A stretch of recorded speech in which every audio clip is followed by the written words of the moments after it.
भी अगर बनना हो तो बाज बनना, लेकिन कभी तोता मत बनना। तोता बोलता तो बहुत है, लेकिन ज्यादा ऊंचाई तक नहीं उड़ सकता।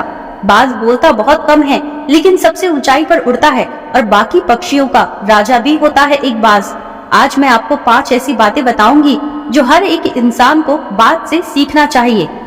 पहला, बाज की तरह अकेला चलना सीखो। बाज अकेला उड़ता है और बाकी पक्षियों के मुकाबले सबसे ऊंचाई पर उड़ता है। बाज अकेला उड़ेगा, लेकिन कभी भी चिड़िया या छोटे पक्षियों के साथ नहीं उड़ेगा। बाज हमेशा या तो बाज के साथ उड़ता है या फिर अकेला उड़ता है।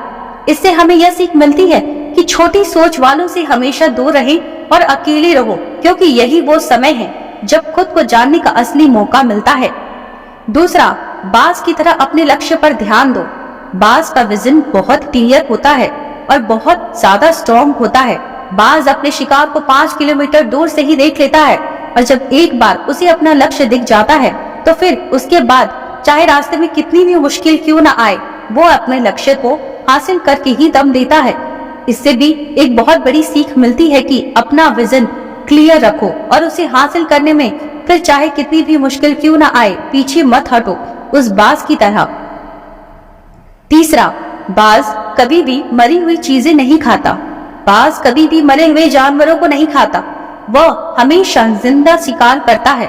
और इससे हमें यह सीख मिलती है कि जो हमारा पास्ट है वो मर चुका है और अपने उस मरे हुए थॉट्स पर ध्यान मत दो और अपने आने वाली ताजी फ्रेश जिंदगी पर ध्यान लगाओ। अपने पास्ट की पुरानी यादें जो तुम्हें तंग करती है, उन्हें वहीं रहने दो जहां उसकी जगह है, और तुम्हारे पास्ट की जगह है, अपने वर्तमान में जगह मत दो, क्योंकि अगर एक बार तुम्हारा पास्ट तुम्हारे प्रेजेंट में आ गया तो पास्ट तुम्हें कभी भी प्रेजेंट में रहने नहीं देगा।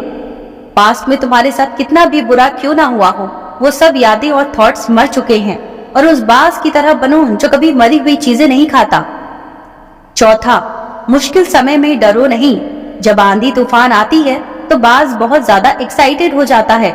जब बारिश होती है तो सारे पक्षी छिपकर बैठ जाते हैं, लेकिन बाज को बहुत मजा आता है।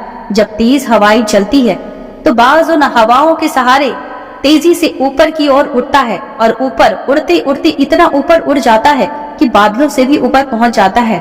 और इससे भी एक बहुत बड़ी सीख मिलती है कि मुसीबत में भी मजा ढूंढो। और नेपोलियन हिल ने एक बार कहा था कि हर बड़ी चुनौती अपने साथ एक बहुत बड़ा अवसर लेकर आती है। तो उस बाज की तरह तुम भी अपने अवसर को पहचानो, और जिस दिन उन अवसरों को पहचान लिया फिर सारी मुश्किलें तुम्हारे नीचे होगी और तुम उन मुश्किलों से ऊपर। पांचवा, कंफर्ट जोन से बाहर निकले। बाज अपने घोंसलों से सॉफ्ट घास को निकाल देता है ताकि बाज का जो बच्चा है वो उसमें कंफर्टेबल ना हो सके, क्योंकि अगर वो घोंसले में कंफर्टेबल हो गया तो वो वहीं रहना पसंद करेगा। लेकिन बाज ऐसा नहीं होने देता। बाज एक पक्षी है और उसे भी एक बात पता है कि कंफर्ट जोन में कोई ग्रोथ नहीं होता है। लेकिन हम तो इंसान हैं, और इंसान होने के बावजूद कई सारे लोग इस बात को नहीं समझ पाते। आप जितना कंफर्ट जोन में रहोगे, आपकी लाइफ आने वाले टाइम में उतनी ही ज्यादा अनकंफर्टेबल हो जाएगी।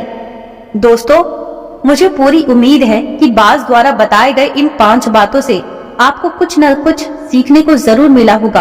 कमेंट करके जरूर बताइएगा कि आपको कौन सी सीख सबसे अच्छी लगी, और अपने दोस्तों से भी जरूर शेयर कीजिएगा। इसी तरह की मोटिवेशनल वीडियोस के लिए वीडियो को लाइक कीजिएगा, चैनल को सब्सक्राइब कीजिएगा। धन्यवाद।